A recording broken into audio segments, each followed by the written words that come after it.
जैसा कि हमने बताया ना कि 2 प्रकार के समय है, एक स्थूल और दूसरा सूक्ष्म।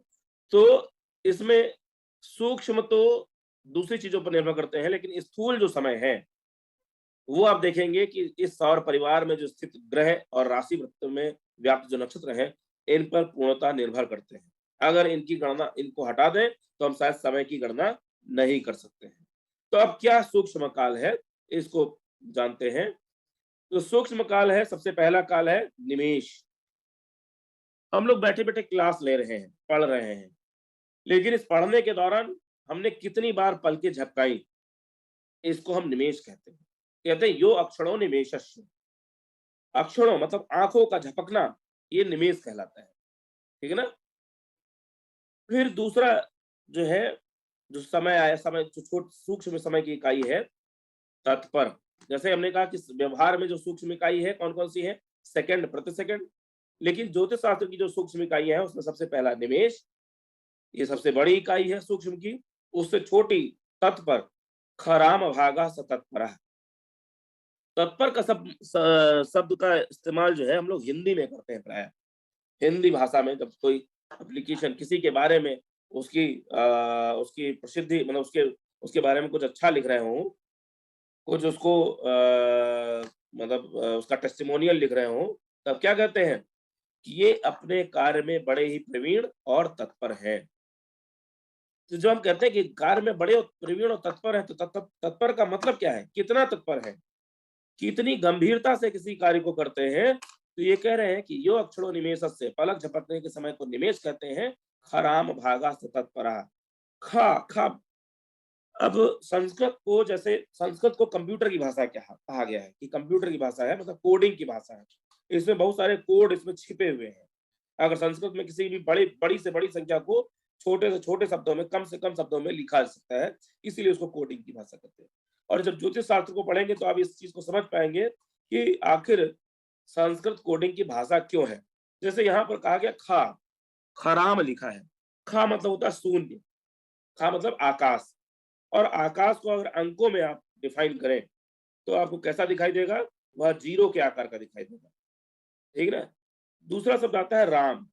राम को जब अंकों में डिफाइन करेंगे, तो राम हो गए 3। इस सृष्टि में जो हमारे जो आपके ज्ञान में 3 राम हुए। एक राम हुए, एक परशुराम हुए, एक बलराम हुए। 3 मुख्य राम हुए जिनके साथ राम शब्द जुड़ा हुआ था। तो इसलिए राम की जगह हम लोग क्या अंक लेंगे? उसकी जगह 3 लेंगे। और संस्कृत में अंकों को लिखने की जो परंपरा है, अंका नाम वामतो गति, मतलब बाएं से लिखे जाते हैं। तो सबसे पहले 0 लिखा जाएगा और 0 के पहले 3 लिख दिया जाएगा, अर्थात हो जाएगा 30। जैसे पहले 0 लिखा, उसके आगे हमने 3 लिख लिया, तो क्या हो जाएगा? वो 30 संख्या हो जाएगी। खराम भागा, 30वां भाग।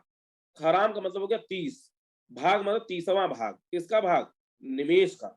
मतलब पलक झपकने, जितनी जितनी देर में पलक झपकती है, उसके 30वें भाग के बराबर क्या है? तत्पर है। उसके 30वें भाग के बराबर तत्पर है। मतलब जितनी देर में हम अपनी पलकों को झपका रहे हैं, उससे उसको अगर हम 30 से भाग दे दें, तो उतना वह तत्पर का समय कहा गया। अर्थात का मतलब ये है कि वह व्यक्ति जिसके लिए हम यह लिख रहे हैं कि वो कितना तत्पर है अपने कार्य में, कितना प्रवीण है, कि वह जो है जितनी देर में हम पलक झपकाते हैं, उसके 30वें भाग के बराबर होता है। जैसे पहले के जो ज्योतिषी लोग हुआ करते थे, आज के समय में कंप्यूटर आ गया है। जो भागा स तत्परा, जैसा हमने बताया कि निमेष का जो है 30वां भाग वह तत्पर है। अगला जो पॉइंट आता है, वो आता है त्रुटि का। हाँ, कहते हैं तत्सत भागः उक्ता त्रुटि। तो ये त्रुटि शब्द जो है, जैसे हम लोग लिखते हैं प्रायः कि हमसे यहाँ त्रुटि हो गई है। त्रुटि का हम लोग बेसिकली अर्थ लगाते हैं हिंदी में गलती हो जाना। ठीक है ना? तो वो गलती जो होती है, वो होती कितनी देर में है? ये ज्योतिष शास्त्र बताता है कितने समय के लिए आपके दिमाग से कोई बात उतर जाती है और आपसे त्रुटि हो जाती है। खासकर उस समय जहाँ पैसे का लेन-देन हो। जैसे आप कोई चीज़ कंप्यूटर पे डालना चाहते हैं और पेज आप डालना कुछ और चाहते थे, चला कुछ और गया। तो वो त्रुटि जो हुई कितनी देर में हुई। तो इस तरीके की जो चीज़ें होती हैं, या जैसे कोई बैंक का कैशियर बैठा है, अब चूँकि उसके लिए बहुत इम्पोर्टेंट पोज़ीशन होती है। अगर उसका 1 भी रुपया चला गया शाम को हिसाब में नहीं मिला, तो उसे अपनी जेब से भरना पड़ता है। और अगर किसी दिन कुछ ऐसी गलती हो गई, कोई त्रुटि हो गई कि उसका पैसा मतलब उसने कुछ गलत गुणा-भाग कर दिया और उसको पैसा अपना भुगतान करना पड़ा अपनी जेब से, तो वह त्रुटि हुई कितनी देर में? कितने समय के लिए वह, जबकि वह बहुत तत्पर था, लेकिन वो कितने समय के लिए वह भूल गया कि जिससे कि वह त्रुटि हो गई। तत्परता से भी छोटी त्रुटि होती है, तो कहते हैं कि यो अक्षणो निमेष, सबको पूरा जोड़ दे, पूरा एक ही श्लोक है। यो अक्षणो निमेषस्य अर्थात पलक झपकने में लगे समय को निमेष कहते हैं। खराम भागः स तत्परः, और निमेष के 30वें भाग को तत्पर कहते हैं। तत्सत भागा उक्ता त्रुटि, और तत्पर के भी समय भाग को त्रुटि कहते हैं। मतलब इतना छोटा मान होता है त्रुटि का कि वह जो जितने में तत्पर है, मतलब पलक झपकने के 30वें भाग का एक भाग जब लेंगे, 30वां भाग जब लेंगे, उसका सवा भाग जो होता है वो त्रुटि होता है। उतनी देर के लिए आपके दिमाग से कोई बात निकल जाती है और आप उसको 17 की बजाय 27 रुपए दे के चले आते हैं। ठीक है ना?